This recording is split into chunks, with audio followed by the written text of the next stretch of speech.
Think about the last iOS app that you used. It probably had push notifications, social sign-in, onboarding emails, camera access, account settings, all the boring stuff that a real app actually needs. But the thing is that none of these countless AI app builder platforms out there actually seem to bother with these basics. They all start with features, which is a bit like building your dream kitchen before bothering to build the house that it goes in. I start with foundations. The difference with software is that once a foundation exists, you can actually just copy pasta into the next project. So in this video, I'm going to build the foundation of a production-grade iOS app once, and then turn it into 3 different production-ready apps. And while the AI builds each one, I'm just gonna go get coffee. Actually, 3 coffees might be too many. I'll just make tea. So like I said, we start with the foundation. This is an AI prompt that I use that grabs a React Native and Expo template online and sets it up for me. The template that I'm using is part of my private community, but there are tons of similar starter templates for React Native online if you do a simple search. React Native is especially cool because the app gets split into 2 parts. One is the native code that you build ahead of time, allowing you to install a build of the app on your actual phone, and you get all of the mobile-only capabilities like push notifications and haptics and so on right there in your hand.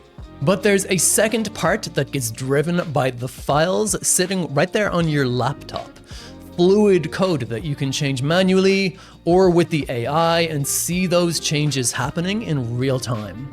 That might make more sense with an example. Let's start with something simple and boring and work our way up to something more exciting. To-do apps are definitely boring, but they're always used in tutorials and learning because they are the simplest project that you can defendably call a real app. But in this template-based framework, we start from a stable and repeatable place, and then the AI builds on top of it. So my AI prompt has now prepared my mobile app codebase, and first I'm going to fire up EAS, which is a service that will build the native code for me. This same service is also how you submit your app to the app stores when it's finished, with no extra hassle beyond adding an auto submit flag to the command. Once the app is done, I get a QR code and I install the app on my own phone. When I pair this with a locally running instance of Supabase, I can log in and send myself a test notification. Just like that.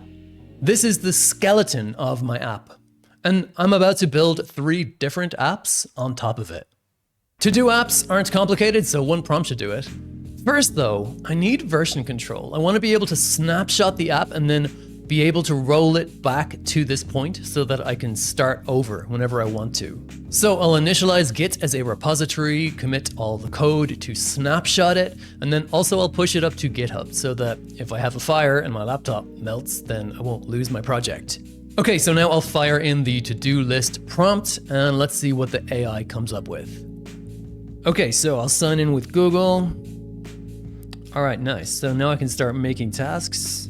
All right, I got task 1. I can also remove tasks and I can mark them as done. Nice. That's a to-do app and it's working. Now that I'm already bored of my to-do app, I'll use Git to revert it back to the foundational skeleton and do a different idea. How about a dating app for goat herders? For this app, I will shamelessly rip off Tinder and away we go. And remember, I may need to tweak features or solve a few errors, but I know that the core features like the notifications and the auth system are solid because they were brought from the template. And so here it is. I've got my goat herding app. It actually has a very Tinder-esque style. I can do the swipes left and right and move the cards around. React Native and the AI has just done this for me. And we've even got the copy, 12 goats, heritage breed enthusiast, and artisan goat cheese maker. Nice, I'll swipe right on Daisy. And you can see all of your different matches. And this is an app that you could absolutely evolve and have your own style. But the AI was able to build this Tinder clone in one prompt, and it wasn't even that detailed. I think you're getting the idea now, so just one more app. This time, let's do an AI-powered app. This one is called the Fridge Whisperer. It'll come up with a recipe from the ingredients in my fridge, and then the app will shame me for my food shopping habits. Cream cheese salad and Greek yogurt. That sounds pretty good. Even the condiments are plotting an escape. Super funny. These were just fun examples. The idea was not to take these apps too seriously, but hopefully it's not lost on you how powerful this concept is in the real world. You can use templating alongside AI agents like Claude Code or Cursor to generate apps that are built on a solid foundation. And once that's in place, you can literally do anything. And for simpler ideas, you can do these things really quick. AI has genuinely put mobile application development into the hands of people who were not classically trained as software engineers. But before I wrap this up, I want to leave you with one last really important note. Building with AI does not mean that it's time to turn off your brain.